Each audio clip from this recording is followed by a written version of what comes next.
Bonjour à toutes et à tous, aujourd'hui on se retrouve pour l'épisode 3 de la série Améliore ta foulée comme Kipchoge.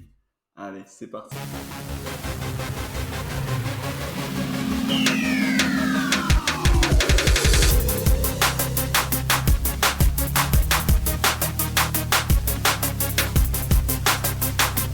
Alors aujourd'hui, le thème que nous allons aborder concerne la mobilité. Vous allez me demander, mais qu'est-ce que la mobilité? Alors je vais vous répondre simplement, la mobilité c'est la faculté que l'on possède pour se mouvoir, c'est-à-dire créer du mouvement.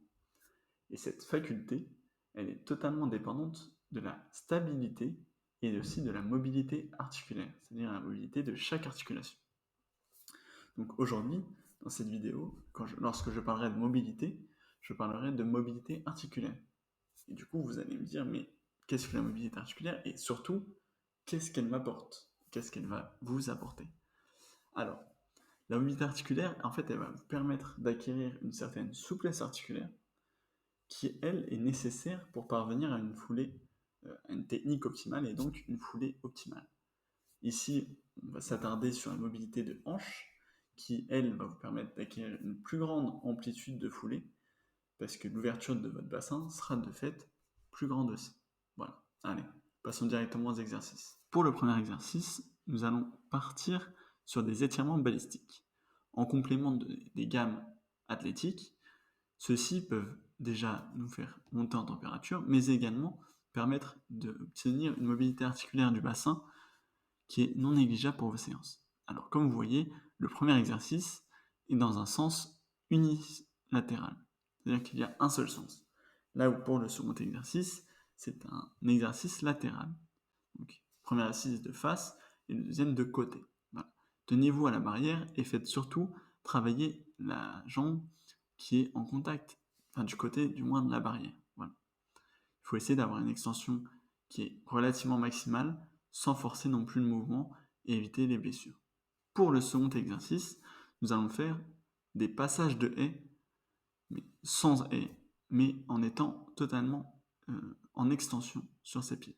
Voilà. Il est très important de bien se tenir à la barrière et d'avoir une contraction au niveau de vos abdominaux qui soit suffisante pour vous permettre de tenir sans monter le bassin. Ensuite, nous allons passer sur les exercices avec les haies, et notamment le medicine ball, au-dessus de la tête. Donc là, le premier exercice se fait avec deux appuis entre les haies, et donc une seule jambe d'attaque. Là où le second, comme vous le voyez, est avec deux jambes d'attaque, c'est-à-dire que la jambe droite suit la jambe gauche.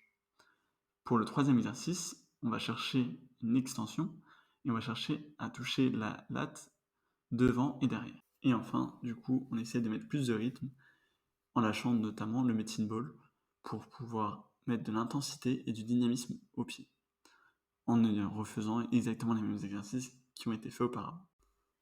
Ici, ce qui est important, c'est d'essayer de se grandir, de rester droit et de rester gainé sur chacun de vos appuis. Voilà.